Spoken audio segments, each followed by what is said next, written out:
the sun is out longer, so, Right. you Yeah. know, by the time, My guess is if we approve this space though, it wouldn't be very long before they twinkle lighted the fence. right. I mean, everybody loves them. They're Yeah. great. Yep. They look cool. Yeah. They probably don't impact. And if you did the fence inside the landscaping and then along that back fence, I think you could put them up without. I don't know. Nobody's Being a complaining about the ones big that are concern, there. yeah. Yeah.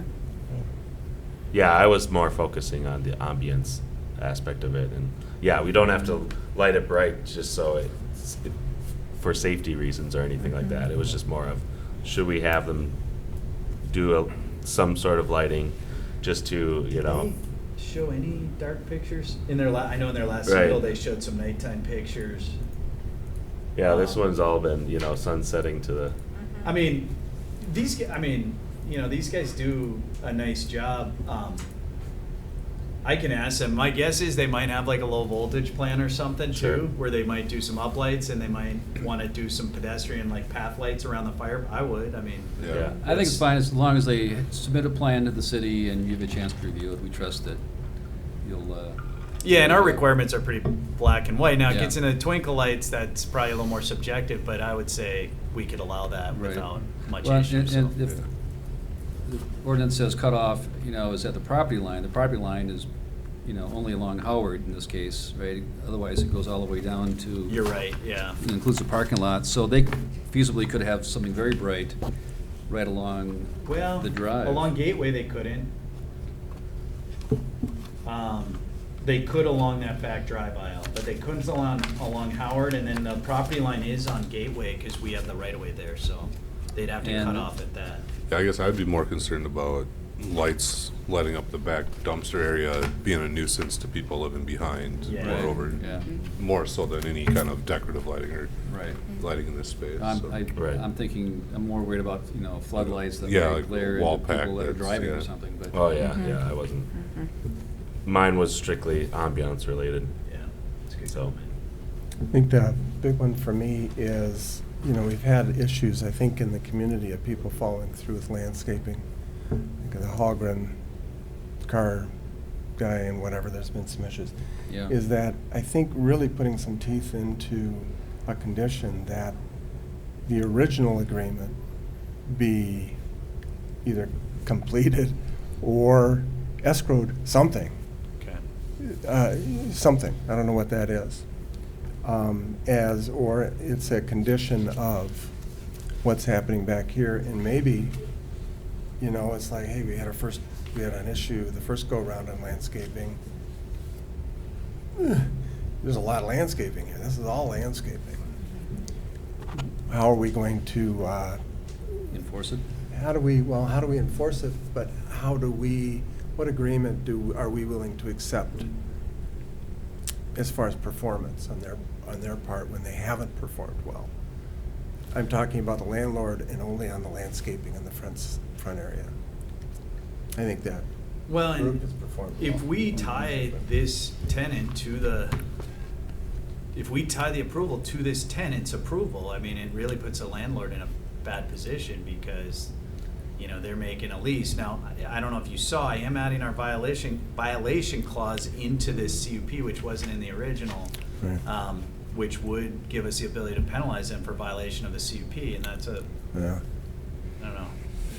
Maybe it's just duly noted something. Well, But and I think it's a good it's- point, It's but- the landlord that hasn't followed through, not the tenant. Correct. Yeah. And the landlord's tough to find.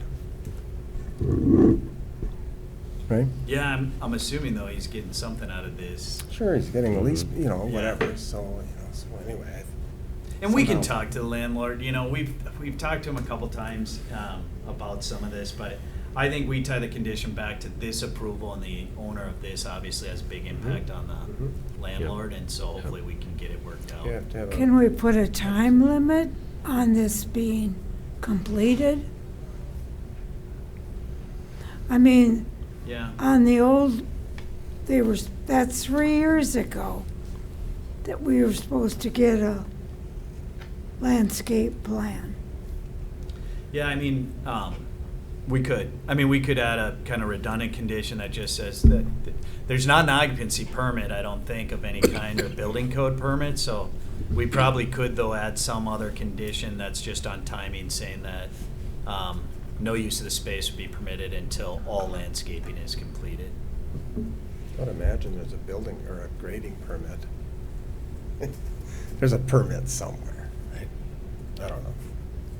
Yeah. I think our point is kind of made, is just how we gonna, the mechanics of it.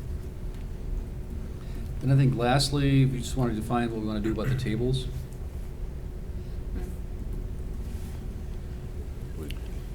Yeah, I mean, I think you got a couple choices. One would be to establish kind of that full service line on the plan and say the full, full service shall only be permitted in the designated area, which is that outdoor seating area. And then we could actually say that. I think you could also just say no more seating would be permitted outside other than what's there, with the exception of maybe stand-up tables without seats. Is there a number of outdoor tables that have been approved? Well, prior? it was on the site plan. I don't know if this is accurate or not, but whatever they had, I don't know if that's exactly what they have out there, but essentially that's what was Well, that's- approved. Isn't that inside? Those 4 tables? Oh, yeah, Yeah. I'm sorry, Yeah, that's those not four it. I think I do have another one that shows the outdoor tables Yeah, on the just- original site plan. Yeah, 15 feet is not huge. I think they have 4 tables out there right now, right, Mark?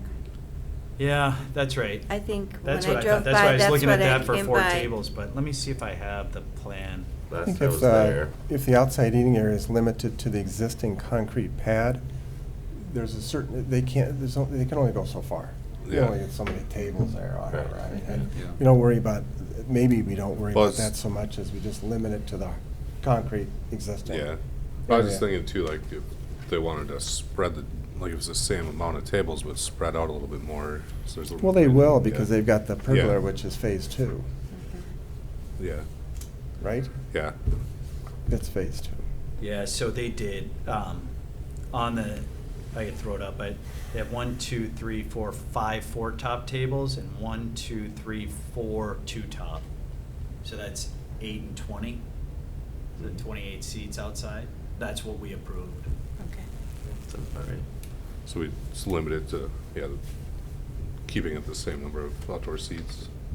Would the planning commission feel comfortable with the high-top tables without seating?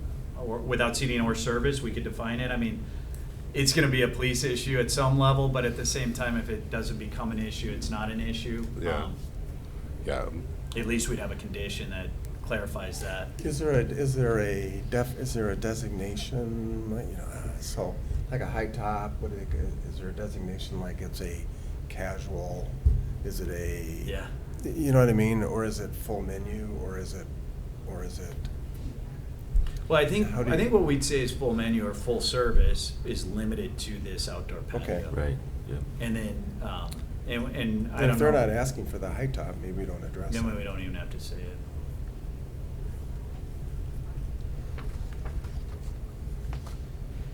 I think this thing is awesome. Yeah. No, it's gonna be a Yeah. nice addition, for sure. Yeah, I mean, it's just, Stefan, were we going to add something about the games into that? well, Definition of a yard game. Yeah. We were. Okay. We were. I think, I'm not sure we decided, we talked about leagues or not. Right, but right. If that is the right I mean, you're form putting of your the- thoughts together, what we want to come up with a total census. And I think that the yard games should be part of that too. I think the league is a good designation. would I that, could see somebody putting a badminton thing at the other end and a couple of family members playing, and that'd be awesome. It wouldn't be a problem, but the league changes that dynamic. Mhm. would putting language to a league in then impact, say, Mooney's or McGarry's or somewhere else if they were to have a league, or just this? I think this permit is just for this Yeah. property. It, may set a precedent for others, but Yeah, we're only, by doing something here, it doesn't affect Moniz directly. Okay. yeah, I think what I would say is, one, recommend that we define yard game, and we'll come up, what we would probably do is write a condition that says, yard games will be allowed in the outdoor area. Those games shall be, the Casual. following or similar to. Right. And then any discrepancy or whatever will have to be, considered by the council. But we could come up with that general, and I mean, it's gonna be casual games, it's gonna be bags, bocce, Mhm. those, Right. so it's gonna be in that family of games, and that way, it limits volleyball, it limits badminton, it limits those games. Now, they could always come back and talk to you guys again, but that would be a whole different conversation. That works. Okay. Okay. Mhm. All right, I think that covers all that we talked about. You want to make a motion? I'll make a motion to approve the, submit Conditional use. conditional use permit with the provisions. Amendment. Amendment with the conditions we've identified. Second? I second. All in favor? Aye. Opposed? Very good. Moving on to,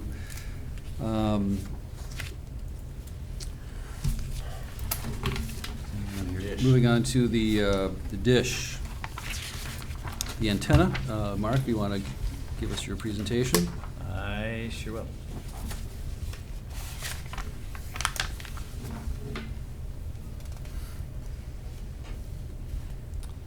Okay, next item on the agenda is a request for a conditional use permit to allow co-location of wireless antennas on the existing wireless antenna tower, or wireless tower that is located at 5115 Industrial Street.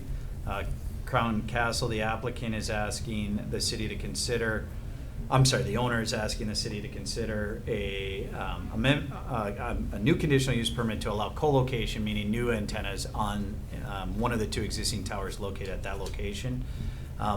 As you know, wireless antennas are a conditional use permit within the city, and so these particular antennas that are being requested by, would be utilized by Dish Network. There are two existing cellular towers located on the 5115 Industrial Street property. We've seen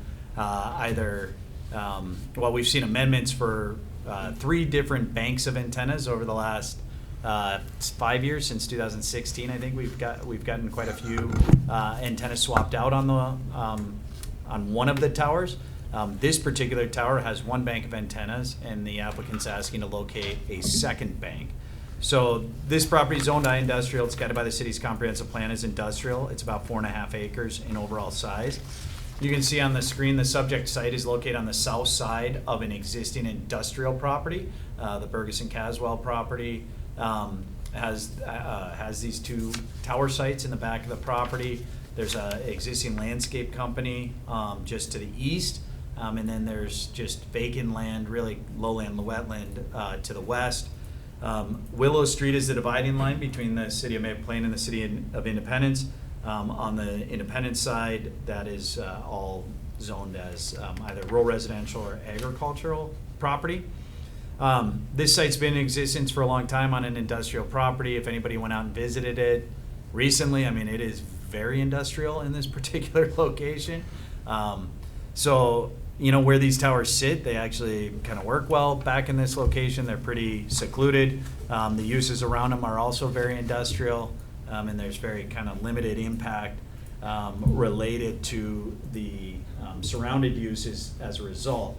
The applicant's showing that they would like to locate 3 new antennas at an elevation of about 168 feet. You can see there's existing antennas on that particular tower right at the very top of that tower. Those are at an elevation of 177 feet, and the overall top of that tower is about 183. If you went out and looked, or if you remember those towers, this is the shorter of the 2 towers that's out there. So the other tower that's directly next to this has 3 banks of antennas, but it's also 20 feet taller maybe overall than this tower.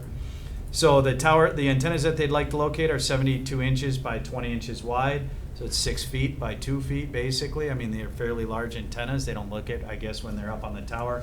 That's a fairly kind of standard antenna size, although we keep seeing bigger and bigger antennas as the technology changes. I think, well, we did just get an application for the tower next door to swap out some antennas that are going from about 3 feet by 2 feet to 8 feet by 2 feet. So that's what's, that's just how a lot of these antennas are changing.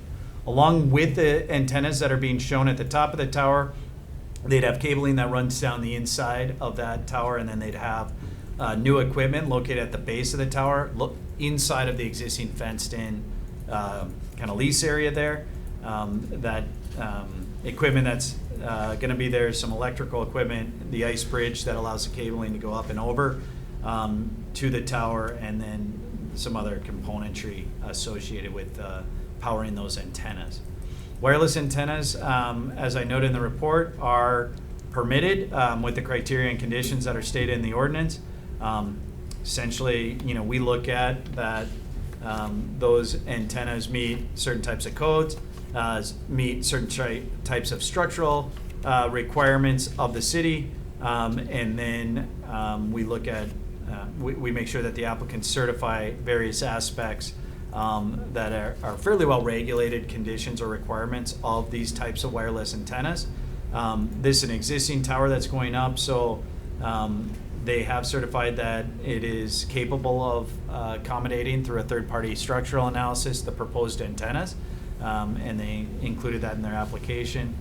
I just note in this particular location, this is where we have antennas in the city. We have a lot of them. I don't know that the addition of another bank on the second tower is going to materially change or impact how people perceive or even look at that tower. I don't know that it's going to change views or cause for additional impacts on surrounding properties. We do notice all surrounding properties out in or outside of the city, so I don't think we've gotten any comments relating to this request.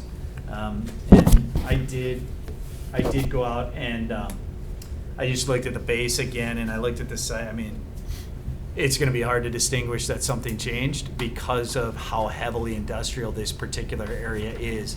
I mean, it's kind of, it's not that nice, really, but it's tucked in an area that just makes sense and seems to work. So with that, I'd be happy to answer any questions regarding the conditional use permit request. I have a question on the last conditional use permit that we did for antenna. We said that we were going to build in some extra antenna space into the permit so that as new ones were added, we wouldn't have to go through a hearing or site review. Was that for the other antenna? So we did it for each bank and applicant, right? So each set of antennas has its own application and its own approval. So every time somebody co-locates, they get their own CUP. So we have T-Mobile, Verizon. Okay, so it's one other one, I think AT&T. I think we have all three on that. So it's per tower. bank, not per tower. So it's per bank, but this is on a separate tower altogether from that one. Okay. We haven't considered a CUP on this tower in 20-some years. I couldn't find any history more than that.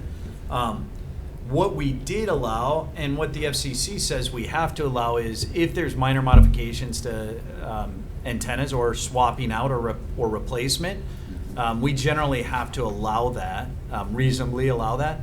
What we wrote is a condition that said the city can administratively approve the replacement or swapping out or kind of minor modification of antennas or the ground equipment, with the exception of the increase in the number or size.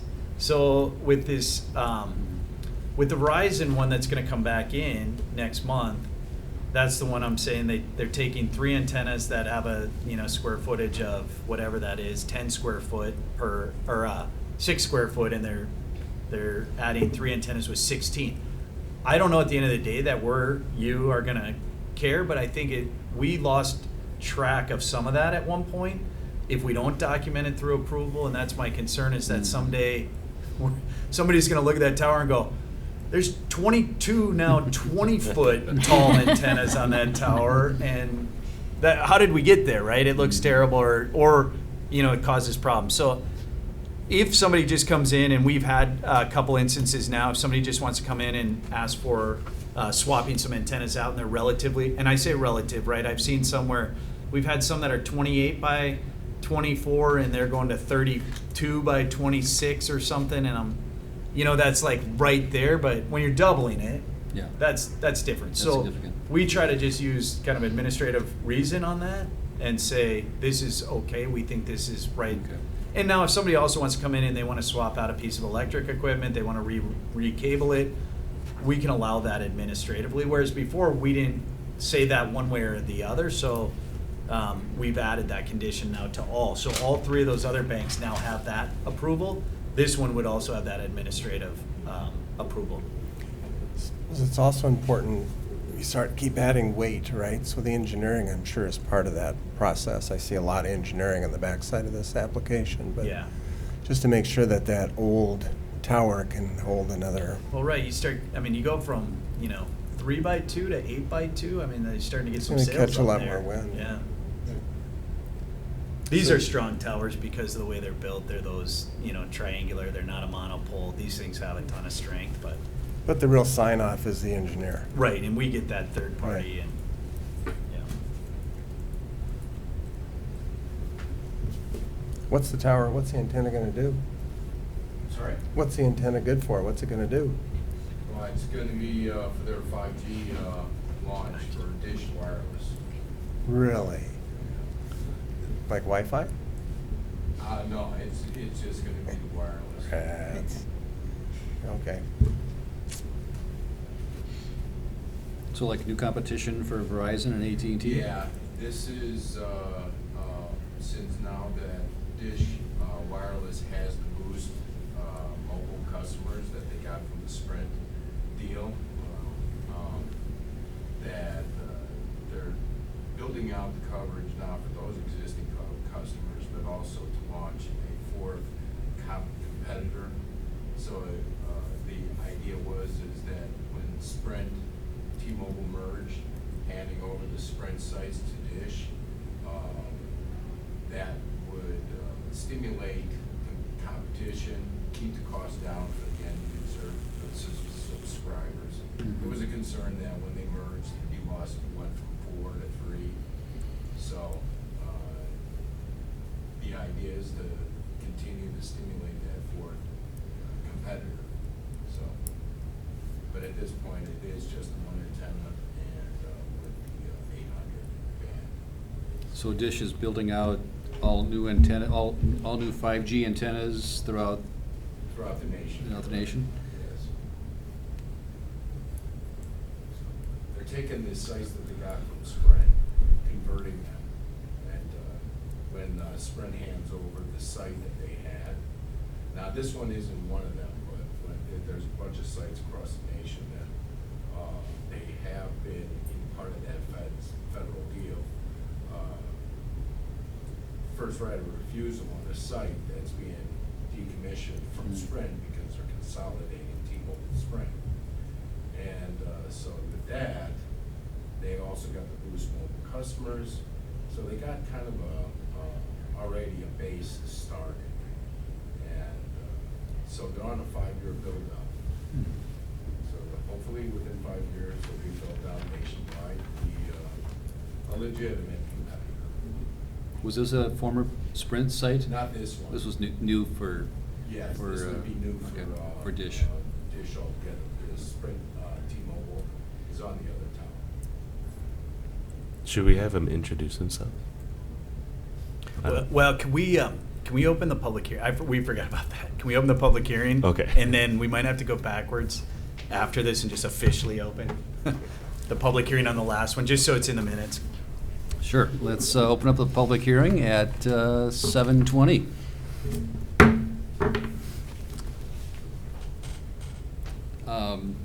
There's no public, so we can close it. Well, unless Yeah, well. there's some additional comments that you Well, wanted to yeah, do you want to just make. introduce yourself, name and address Yes. for the record? Yeah, my name is Dean Spicone. My home address or work address? Whichever. Okay, home address 423 South Waterman Avenue, Arlington Heights, Illinois. Kendall Communications is who I work for, representing for Comp